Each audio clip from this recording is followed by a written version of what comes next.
everyone, and welcome to the Mash and Drum Whiskey Room for What's on the Shelf Wednesday. Welcome again for another week. In this series, I do quick reviews of whiskeys that you could find on the shelf, including bourbons, ryes, Irish whiskeys, and scotch. So what's on the shelf today? Benchmark 8. So as you may already know, Buffalo Trace makes a lot of different bourbons, but they only have a few mash bills that they work with.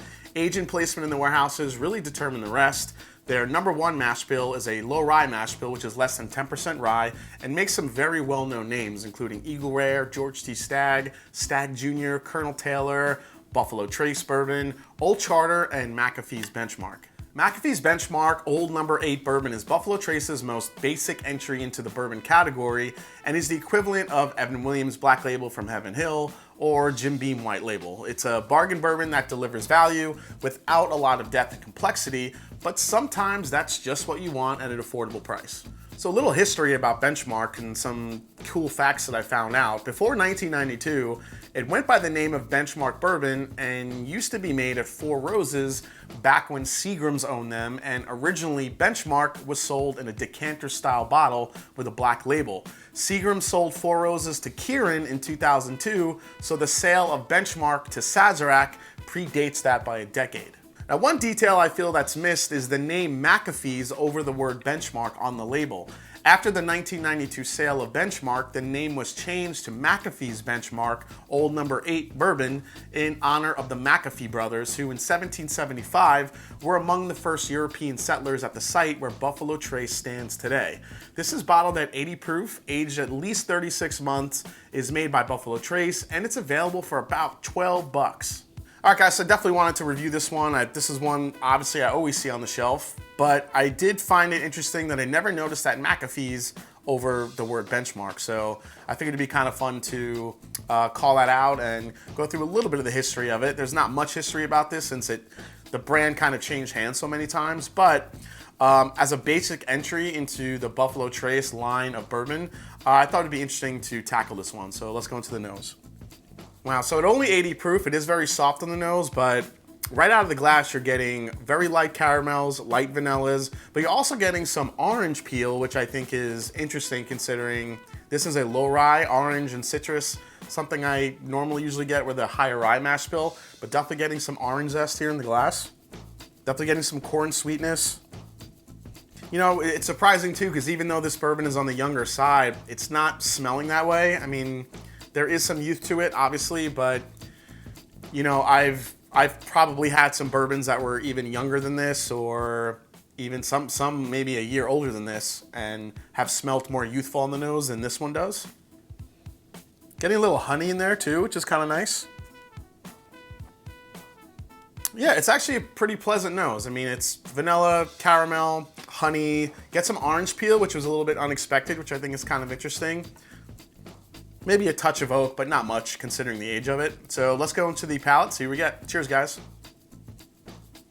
Ooh. That was way more flavorful on the palate than I thought it was gonna be. This actually has a good bite to it on the finish. Wow, this is the epitome of a bourbon that's the nose matches the palate. A lot of caramel, honey, vanilla right up front. Get a little bit of spice there on the middle of the palate. Like, where is that coming from? It's a low rye mash bill. Maybe it's because of my first sip of the day. Let's go for another sip.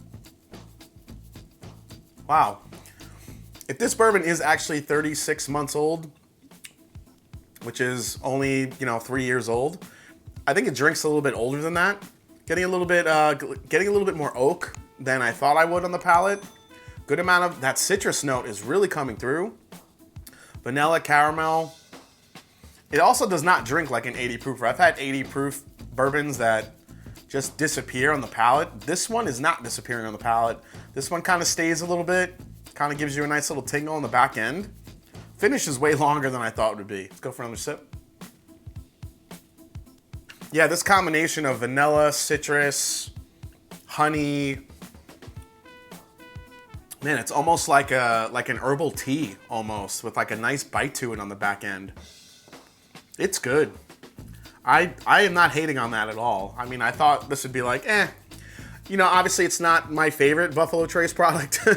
It might be my least favorite because it's, you know, it's not that complex, but at the same time, my goodness, for $12, for 12 bucks, this is definitely just a decent, really good sipping bourbon. I'm not gonna hate on this at all. Man, $12, Benchmark Old Number 8 brand.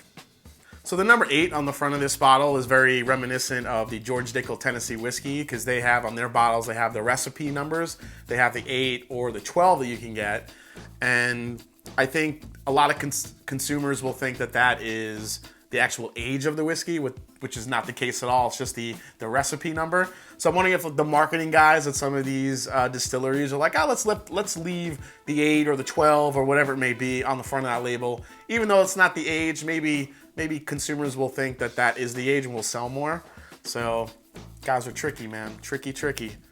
But yeah, just to reiterate, the 8 on the Benchmark is not the age of the bourbon. It's just a recipe number. So, all right, so let's go for one last sip on this one. Yeah, even on that sip, still getting those same flavors. It's very consistent. Man, honey, orange, vanilla, light caramel. I'm still surprised at how there's a little bit of a finish on here. There's some nice tingly, a little bit of a spiciness going on the back end. I mean, hell yeah, it's for $12. This is an absolute steal. All right, so Benchmark 8, what can I say? For 12 bucks, this is way better than I remembered it. I think if you're looking to get into the Buffalo Trace category and you can't find Weller, you can't find, well, Ancient Age is usually pretty accessible too, but that's the higher rye mash bill. If you want to stay on that lower rye mash bill, yeah, look for the Benchmark 8. It's usually pretty widely available. I always see it on the shelf. It is from Buffalo Trace. I think it drinks a little bit older than the 36 months would indicate. It's got a good amount of flavor. Like I said, if you like that kind of sweet tea type profile when you're thinking about orange, vanilla, caramel, yeah, definitely some citrus in there. It definitely drinks a little bit older than I think it is. I think it's a hell of a bottle. Good for mixing, probably good just to have around the house if you're, you know, I don't know. Let's see, if everyone's at home right now during the quarantine, you could be, God knows what you're doing yard work, inside doing a home project. Man, pour a little bit of this, 80 proof. You could drink this all day. Benchmark. Yeah, go for it. Try it. All right, guys. Well, hope you enjoyed this episode for What's on the Shelf Wednesday as we looked at McAfee's Benchmark 8 Bourbon from Buffalo Trace. Hope you enjoyed it. If you did, hit that subscribe button below. Please hit that like button. If you haven't yet, follow me on Instagram and follow me on Twitter. Let me know what you think of Benchmark 8. Do you like it? Do you hate it? Do you think it's a good intro bourbon? Is this something you keep around the house? And as I always say, it is not about the whiskey. It's the people you share with. So cheers, and I'll see you next week on The Mash and Drum. Take care, everybody.